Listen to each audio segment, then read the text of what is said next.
Friends, कल मैंने आप सबसे रिक्वेस्ट की थी कि आप सब अपनी अपनी प्रेम भावनाओं का स्मरण करते हुए थोड़ा उसका विश्लेषण करने की कोशिश करें कि जब आपका प्रेम नहीं हुआ था किसी के प्रति, तब आप उसी के प्रति क्या सोचते थे, और जब उससे प्रेम हो गया तो इसके बाद आपने उसी के प्रति क्या सोचना शुरू कर दिया था। देखिए, हो सकता है कि आप सीधे सीधे यदि मैं आपसे मिलता तो कह देते कि सर, हमारा तो किसी से प्रेम हुआ ही नहीं, हमने तो किसी से प्रेम किया ही नहीं, या आप यूं भी कह सकते हैं कि किसी ने हमको प्रेम करने के लायक समझा ही नहीं।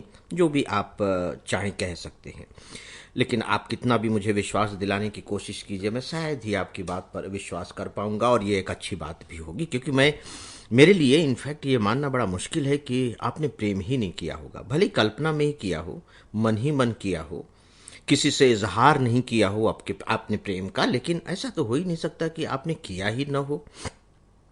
तो अगर मन ही मन किया है तब भी आप बकायदे विश्लेषण कर सकते हैं। जरूरी नहीं है कि उस प्रेम बकायदे इस धरती पर भौतिक स्तर पर साकार भी हुआ हो, नॉट एट ऑल। सच पूछे तो जो प्रेम है वो कल्पना की ही तो दुनिया है, और यही मैं आप सबको बताने जा रहा हूं। क्या आप लोगों ने कभी मकड़ी को जाला बुनते हुए देखा है? मैंने देखा है, और जब भी मुझे कहीं भी मकड़ी या काम करती हुई दिख जाती है तो मैं एकदम तुरंत रुक जाता हूं और बड़ी देर तक उसे निहारता रहता हूं। वह क्या बात है! छोटी सी मकड़ी। मुझे समझ में नहीं आता कि जाला बुनने के लिए इतने सारे जिन धागों की जरूरत पड़ती है, उसका स्टोर कहाँ रह करती है। वो छोटी सी तो जान है, इतनी सारी चीजें कहाँ वो इकट्ठी करके रखती है, और इसके बाद जाले पर जाला बुनती चली जाती है। और केवल बुनती ही नहीं चली जाती है, बल्कि बहुत ही खूबसूरत डिजाइन तैयार करती है, बहुत ही सुंदर डिजाइन बनाती है। दोस्तों, ये बात मैं इसलिए कह रहा हूं क्योंकि अगर आपने इस पर विचार किया हो तो शायद मेरी बात को आप बिना बताए ही समझ गए होंगे। जब हमारा किसी से प्रेम नहीं हुआ था, लेकिन उससे बातचीत होती थी, मुलाकात होती थी, तब वो हमारे लिए एक परिचित था। लेकिन जैसे ही प्रेम हुआ, अब आप देखिए कि कैसे सारी चीजें बदल गई। और ये किसने बदली है? भौतिक स्तर पर कोई भी परिवर्तन नहीं हुआ है, लेकिन हमने अपने दिमाग की स्तर पर इस तरह की कल्पनाएं करनी शुरू कर दी कि यह विश्वास करना कठिन हो गया कि यह सच में कोई भौतिक जगत की प्राणी भी है।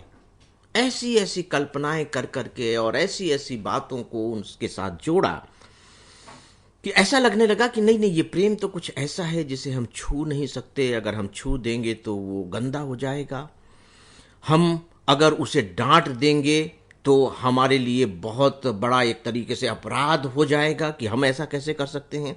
उसकी छोटी छोटी चिंताएं हमारे लिए कितनी बड़ी चिंता का कारण बन जाती हैं। और ये बात तो छोड़िए, तो अच्छी बात है, चलिए किसी की चिंता हमारी अपनी चिंता बन जाए तो। लेकिन हम उसके बारे में जो सोचना शुरू करते हैं, वे सारे के सारे हमारे विचार अयथार्थवादी होते हैं, काल्पनिक होते हैं। उनका सच होना संभव ही नहीं होता है, लेकिन हम उसे सच मानते हैं, और जानते हुए भी हम सच मानते हैं कि नहीं, ऐसा संभव नहीं है।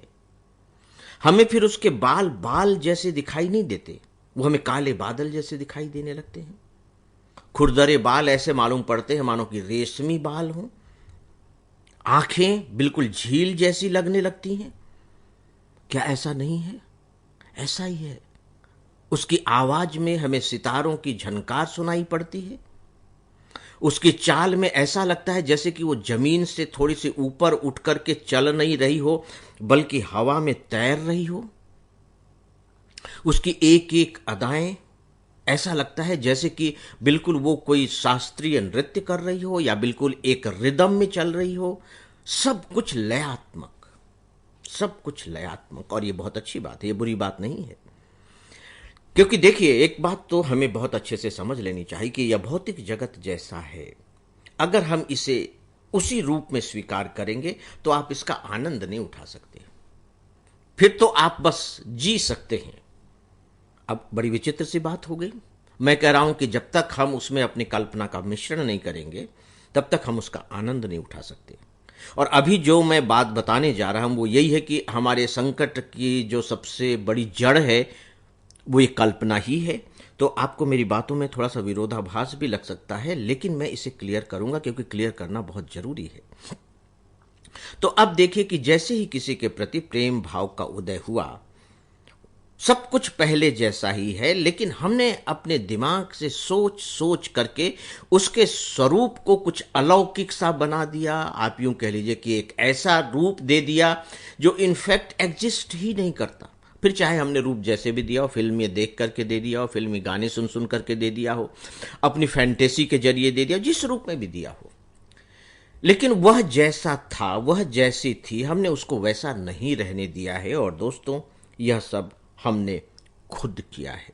अंडरलाइन करूंगा, यह सब हमने खुद किया है। यानी कि हम यहां मकड़ी हैं, और जो हमने इतनी खूबसूरत दुनिया प्रेम की रची है वो उस मकड़ी के द्वारा रचा गया प्रेम का जाल है। तब इस पर आगे बातें करेंगे।